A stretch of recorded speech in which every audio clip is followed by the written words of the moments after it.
Journal avec STM Transport Voyageurs, une nouvelle façon de voyager.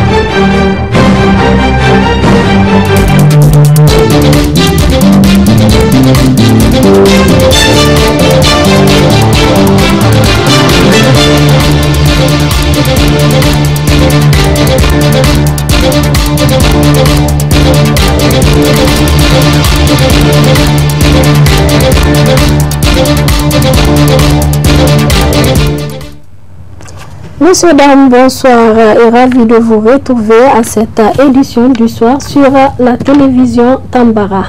Communiqué de presse remis en séance extraordinaire à son siège national en vue d'adresser un message de condoléances et de compassion à l'État du Niger et aux familles de nos 37 concitoyens, dont 13 mineurs et 4 femmes, suite à l'attaque perpétrée le lundi 16 août 2021 dans le village de Dareideya à l'est de Bani Bangou dans la région de Tillabéri par des individus sans foi ni loi.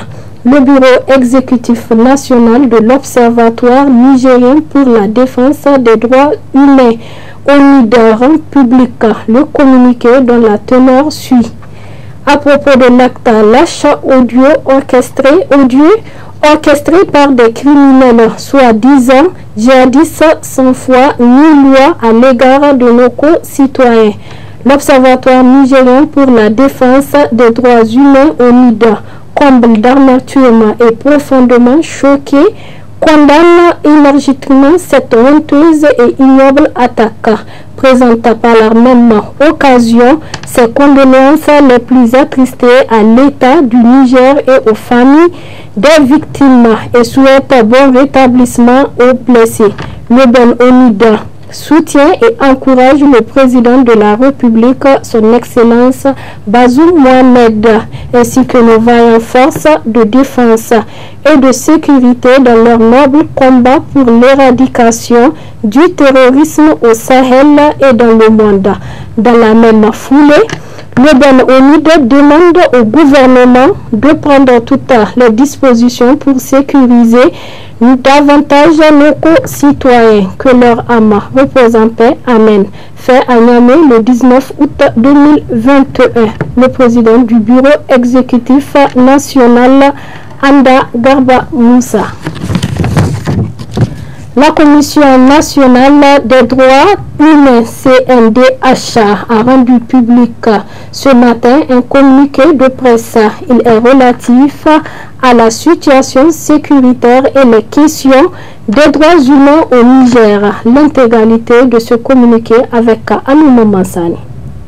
Depuis le mois de juin, notre pays connaît une vague de pluie diluvienne. C'est ainsi qu'il reçoit des données publiées par la Direction générale de la protection civile qu'à la date du 9 août 2021. 7812 ménages correspondant à 69 515 personnes ont été victimes de dégâts dus à l'importance des pluies enregistrées. Celles-ci ont en outre occasionné de nombreuses pertes en vie humaine. La plupart des victimes des inondations occupent actuellement des salles de classe, des écoles devenues des sites d'accueil de fortune, où ces sinistres vivent pour beaucoup à l'air libre ou même le sol. Ces conditions de vie les exposent à de véritables risques, des maladies comme le paludisme, le choléra, du fait de la proximité des lits à des risques de propagation des virus de la COVID-19.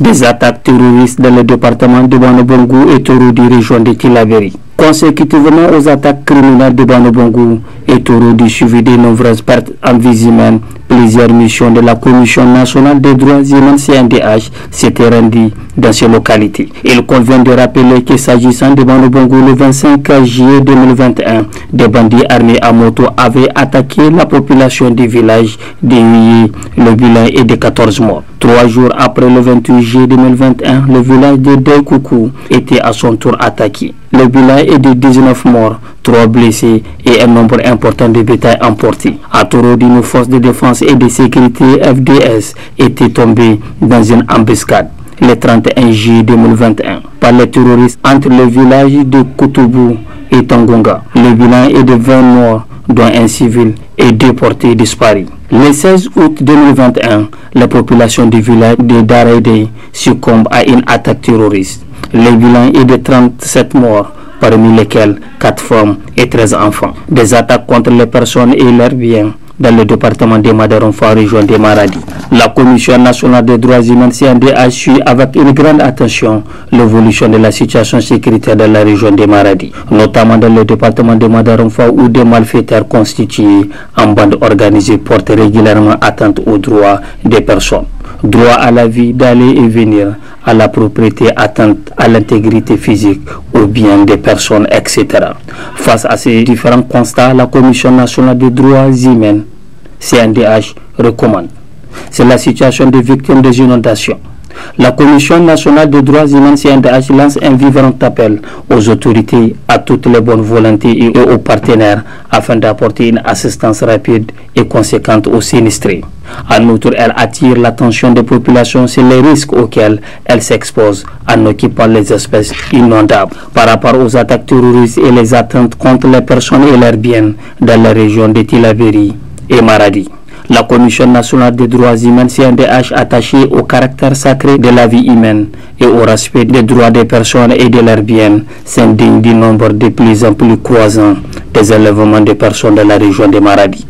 Elle s'indigne également des différentes atteintes aux droits humains commises par le groupe criminel dans cette région. Elle déplore les innombrables pertes en vie humaine enregistrées par les attaques terroristes. Présente à la nation, aux parents proches et amis des victimes, ses condoléances le plus attristés et souhaite un prompt rétablissement aux blessés. Par ailleurs, la Commission nationale des droits humains CNDH, tenant compte de toutes ces situations devenues désormais récurrentes, invite les populations à établir une étroite collaboration avec les autorités en charge des questions sécuritaires, exhorte les forces de défense et de sécurité à apporter plus d'attention aux informations sur les aspects sécuritaires portés à leur connaissance par les populations, recommande à l'État, en plus des efforts déjà consentis, le renforcement des capacités humaines et logistiques de forces de sécurité intérieure, gendarmerie nationale, garde nationale, police nationale, qui sont constamment en contact avec les populations.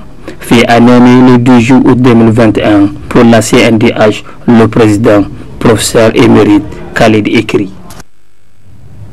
Célébration ce jour 19 août 2021 de la journée mondiale de l'aide humanitaire au palais du 29 juillet de Niamey.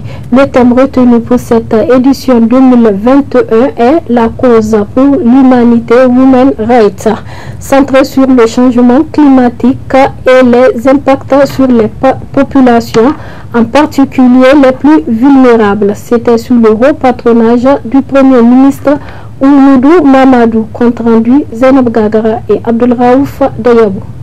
La course pour l'humanité centrée sur le changement climatique et son impact sur la population les plus vulnérables est le thème retenu cette année pour la célébration de la 12e édition au Niger de la Journée mondiale de l'aide humanitaire dans les 5 régions à savoir Niamey, Tillabéri, Tawa, Maradi et Difa. 156 organisations de communautés humanitaires travaillent sur l'action humanitaire et la gestion des catastrophes au Niger, ainsi que dans le monde entier, dans plusieurs secteurs, notamment la sécurité alimentaire, la santé, l'eau, l'hygiène, l'assainissement et l'éducation, afin d'apporter de l'aide et renforcer la résilience et protéger les populations les plus vulnérables des effets néfastes, en les sensibilisant sur l'impact du changement climatique dans chaque environnement. Tel est l'objectif visé à travers cette journée. Lorsque nous unissons nos forces, nous évitons la catastrophe et nous nous reconstruisons. Je rends donc hommage aujourd'hui à ce partenariat qui sous-tend l'action humanitaire du Niger, entre autorités responsables et proactives, une communauté internationale engagée, y inclut nos agences des Nations Unies qui œuvrent ici au Niger depuis des années et accompagneront le relèvement dans les années à venir. Et ces centaines d'ONG, nationales pour la plupart, aux capacités variables mais grandissantes, et qui sont en première ligne avec les communautés les plus touchées par l'insécurité et les inondations. Je rends hommage surtout à ces communautés résilientes qui nous montrent le chemin. À titre d'exemple, le déplacement forcé touche plus de 320 000 Nigériens. Il est impératif de leur trouver des solutions pérennes, adaptées à leur situation actuelle. Le Premier ministre chef du gouvernement rassure de leur contribution à cette initiative et l'engagement du gouvernement ainsi que celle du président de la République dans la lutte contre les effets néfastes liés au changement climatique. Cette journée vise à rappeler au monde entier les défis importants que bravent les acteurs humanitaires auxquels vient s'ajouter l'urgence climatique.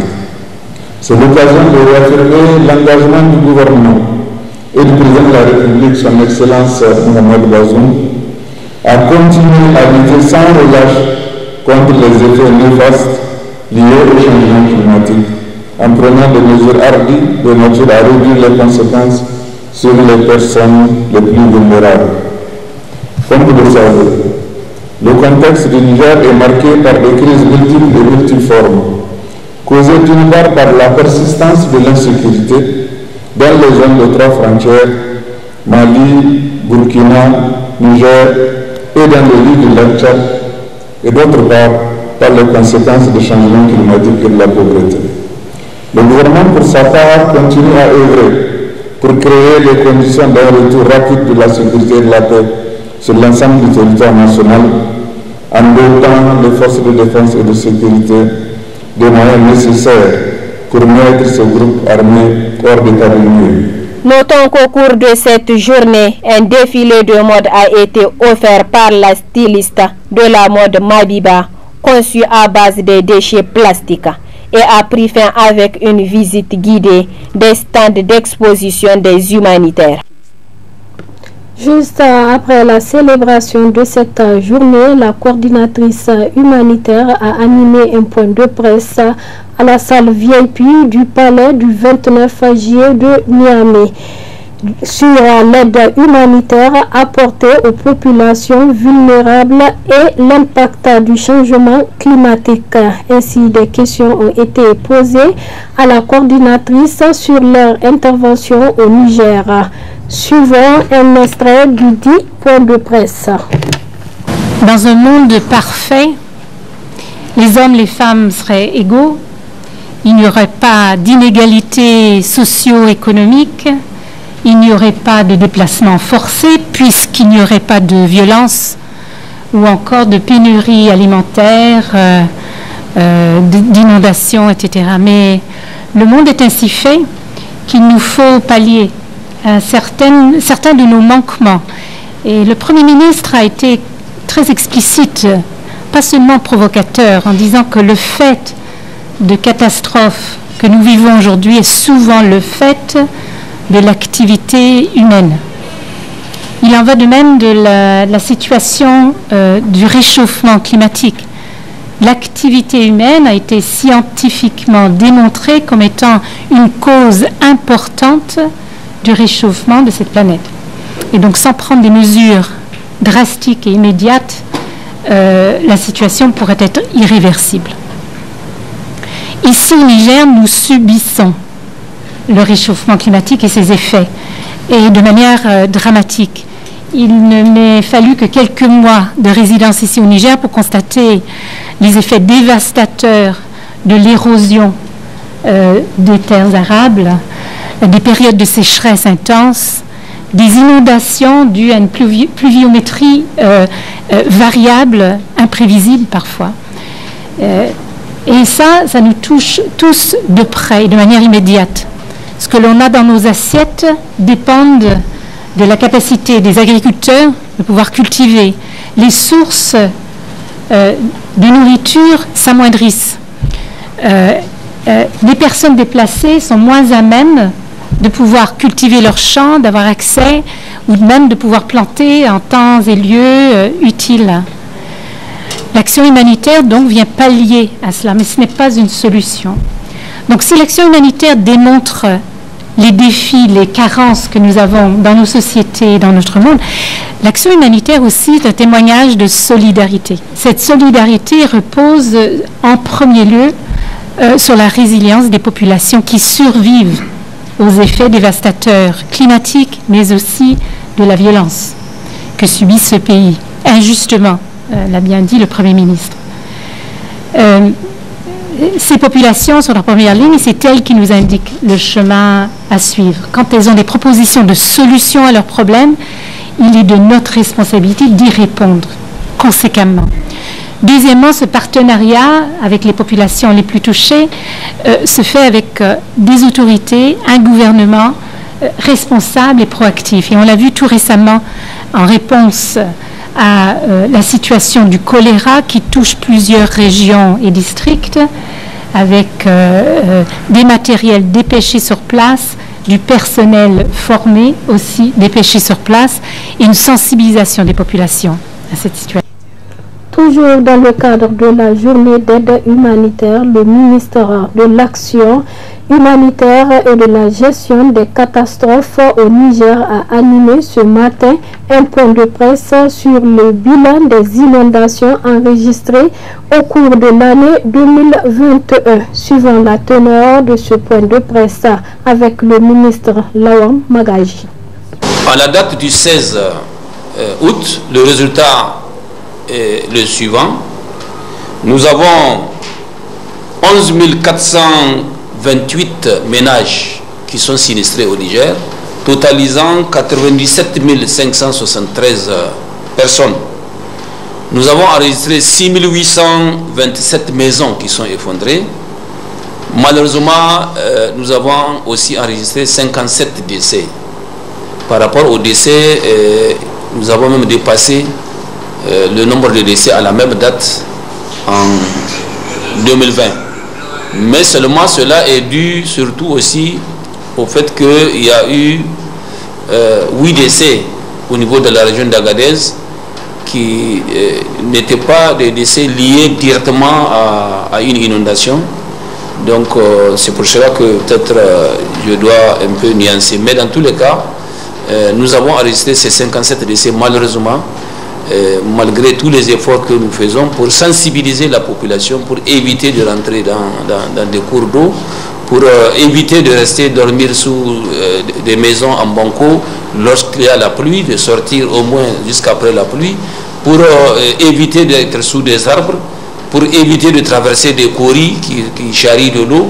On fait toujours des sensibilisations, mais malheureusement, nous sommes encore à ce stade. Nous venons d'enregistrer malheureusement ces décès, paix à leur âme. Également, nous avons perdu des animaux. Nous avons perdu 1211 petits ruminants, donc les chèvres et les moutons, c'est ça qu'on appelle petits ruminants. Nous avons également perdu 155 gros ruminants. Au niveau de l'ensemble du pays, on a 139 latrines qui se sont effondrées, 30 classes. Déjà, vous savez que en cas d'inondation pour les grandes villes comme Niamey, Maradi, Tawa, Zander, Agadez, c'est assez souvent les classes qui sont occupées et parfois ça reste jusqu'à la rentrée scolaire avec des difficultés. Nous avons également enregistré 2958 hectares de cultures qui sont inondées, donc dont les productions sont hypothéquées, 60 puits qui sont effondrés, 120 greniers, les greniers à 1000, les greniers à Oignon, donc on a 120 greniers qui sont complètement détruits, 23 mosquées, 4 forages et 6 routes endommagées. Donc les routes, c'est assez souvent parfois des ponts qui lâchent, c'est parfois carrément la route qui est coupée en deux avec la force de l'eau. Et donc vous avez constaté ici la grande activité qui a été faite dans le Gunti-Yena avec les eaux derrière l'ORTN. Vous avez dû constater les dégâts que l'eau a eu. Les députés ressortissants de la région de Tillabéri ont rendu public cet après-midi une déclaration de presse. Celle-ci est relative à la situation sécuritaire de la dite région. Le reportage de Rali Hassani et Ibrahim Kantama. Face à la situation sécuritaire précaire qui prévaut dans la région de Tillabéri, les députés ressortissants de la dite région ont décidé de rompre le silence en faisant l'état de la situation. Ainsi, à travers cette déclaration, les députés ressortissants de Tillabéri ont dressé un bilan sombre des différentes attaques survenues dans la région. Depuis un certain temps, ces terroristes s'attaquent à des villages entiers en tirant sans distinction sur hommes et bétail, occasionnant ainsi plusieurs pertes en vies humaines.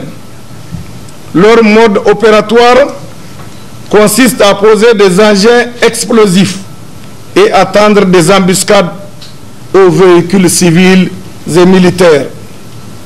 Ces terroristes opèrent surtout en motocyclette, mais utilisent aussi d'autres types de véhicules, des chameaux, et tout récemment, ils ont commencé à utiliser des vélos. Ils attaquent en petit ou en grand nombre, menant des opérations coup de poing et disparaissent très rapidement dans la nature. Pour bien réussir leur dessein sordide, ces terroristes recrutent des complices dans les villages, si bien qu'ils sont informés de tout ce qui se passe.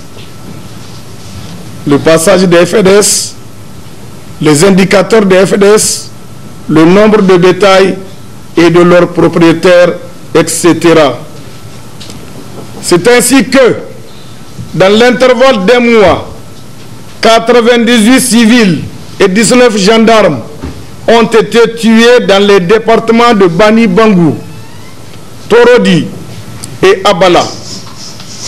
Le drame le plus récent a eu lieu le lundi 16 août à Darédei, au cours des travaux collectifs dans les champs, où 37 civils ont été exécutés, dont 4 femmes et 13 mineurs. On dénombre également 4 autres femmes blessées. Pour mener une lutte efficace contre cette insécurité qui gangrène les populations de Tillabéri, ces députés font les recommandations suivantes. On recommande au gouvernement de prendre toutes les mesures nécessaires pour renforcer de sa présence sur le terrain pour davantage protéger et sécuriser les populations et leurs biens, de renforcer les renseignements de tout ordre, de faire agir avec promptitude les FDS et en particulier les interventions aériennes, de rendre effectives les mesures d'accompagnement aux populations afin d'atténuer les impacts de l'état d'urgence, de poursuivre les efforts pour le retour des populations déplacées dans leurs villages respectifs. Par ailleurs, les députés nationaux ressortissants de la région de Tillabéri attendent instamment la levée de mesures de l'interdiction de circulation des motocyclettes. Tout en partageant les douleurs des personnes frappées par cette insécurité, les députés ressortissants de la région de Tillabéri tirent la sonnette d'alarme tout en demandant aux autorités de renforcer davantage les mesures nécessaires pour la sécurité et la survie des populations de Tillabéri et surtout pour une relance de l'économie de la région. Ainsi s'achève ce journal-là. Merci de nous avoir suivis. Au revoir et à bientôt.